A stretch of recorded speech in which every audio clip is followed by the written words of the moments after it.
Hello everyone, my name is Rachel. I'm Oliquig, that's Oliquig on Instagram. I am filming my second process video. I want to thank everyone who watched the first one and liked and commented it. It was, incredible feeling. I am right now going through my paper. I'm using basically almost everything is from the L Studio Sycamore Lane line. I had started something and didn't like it, so I already have this set up. I thought I was going to use that whole paper. It is the leaves paper from Sycamore Lane, but I just didn't like it with the big horizontal stripe in my niece's costume, so I took some white cardstock and sprinkled mist on it in 3 colors, Blue Skies and Sugar Cookie from Tattered Angels, and then Cherry Pie from Dylusionals. I've decided to do a grid design, which is actually very unlike me. I have very few grid design layouts. I'm using the Memories paper from L Studio Sycamore Lane. Those are the camera that says favorite, and then the This Is Fun cutouts. And there are, at the beginning you could see some more of the cutouts from that sheet. I'm using the branding strip from Woven on the bottom, and it says things like favorite, all I need, memories. And then I used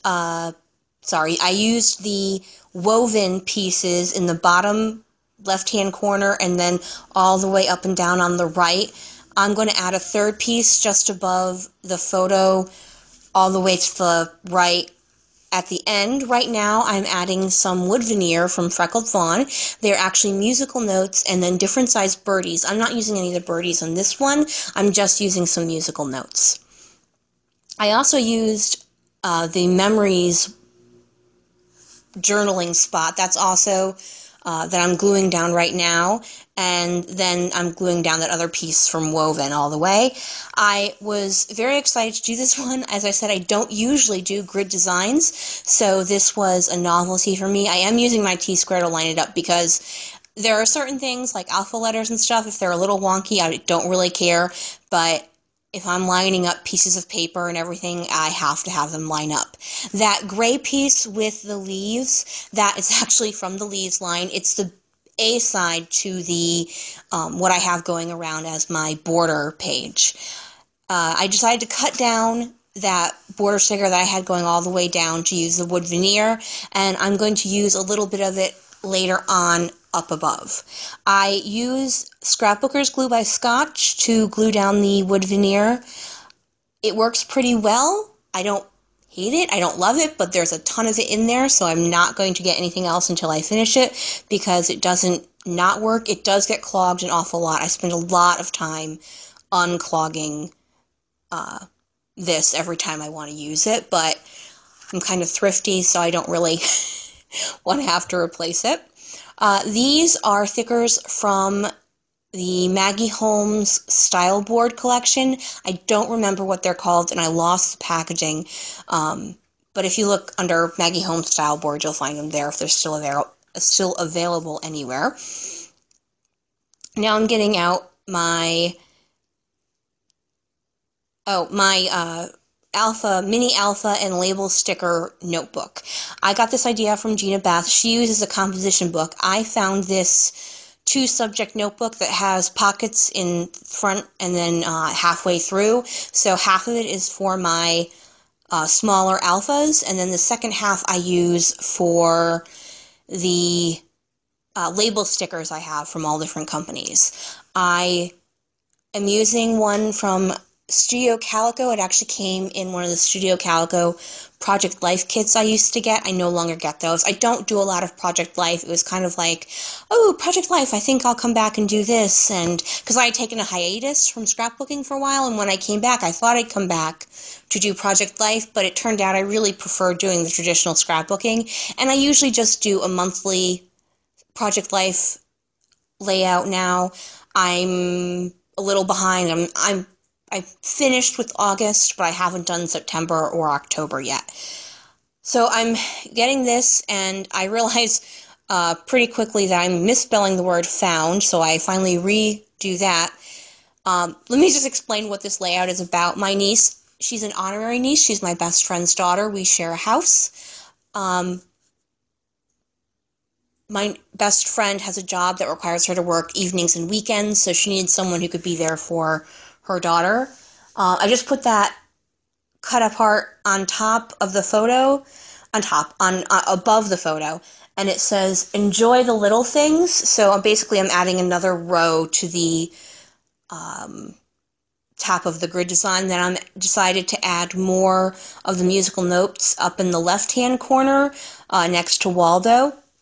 My niece dressed up as Waldo for her band. Her school marching band marches in this parade in downtown Hartford called the Hooker Day Parade. And I know, Thomas Hooker was the founder of Hartford. He was a very big fan of parades, so they do this parade every year. Everyone dresses up and everyone throws candy, and it's incredibly short. It's my favorite parade ever, and I say that not liking parades very much. So I wrote a little journaling in that memories card just saying, I found Waldo. This is the refrain my niece heard all day long at the parade. So now I am adding a little bit more of that woven paper. I had a little bit cut already, and I was hoping it would work, but it wasn't the right colors. So I just sliced a little piece off of the other strip I had, and I used that instead. I am now, actually, I'm not sure what I'm doing.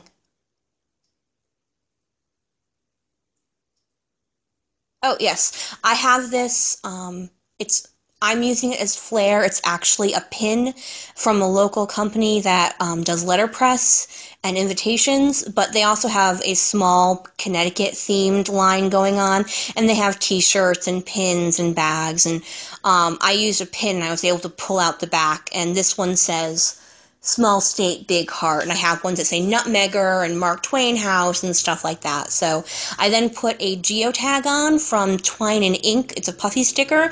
And now I'm getting out my Mind's Eye cut and paste brads. So I pop those out. I'm using a gray one, a red one, and then a gray one with a hashtag. That's the gray one with the hashtag going in the upper right-hand corner. And I'm going to use those in addition to some enamel dots to create some circular clusters because everything is very square. I'm going to get out my handy-dandy hole punching tool in a minute. That is from Michaels. I think it's made by We Are Memory Keepers, but I'm really not sure on that.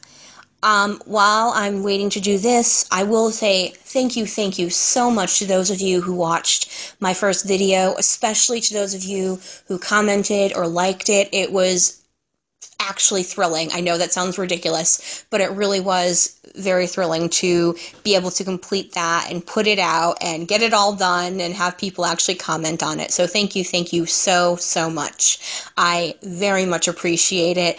I am filming from a new angle. You'll see I actually filmed upside down and then flipped the video over. I thought that might reduce the shakiness because I do scrapbook from a portable table, so it isn't the most sturdiest table ever.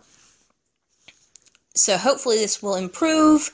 I slowed the video down at this point to make sure I'd have enough time to talk, and now I'm pretty sure I'm going to run out of things to say because I'm actually almost done with this layout. I will say, after I finished and took photos and everything, I remembered that I had also purchased the cork pieces for this line for Sycamore Lane. So on top of that gray square, I have a little cork piece with a heart cut out that says, you know, heart this in a wonky circle. And then up above the music notes in the left-hand corner, I have a cork camera.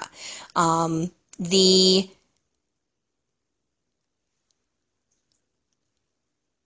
cork pieces are very well done by Elle Studio. I know some people think their paper's thin, and it is on the thinner side, but as I was going to use cardstock as well, I didn't really mind.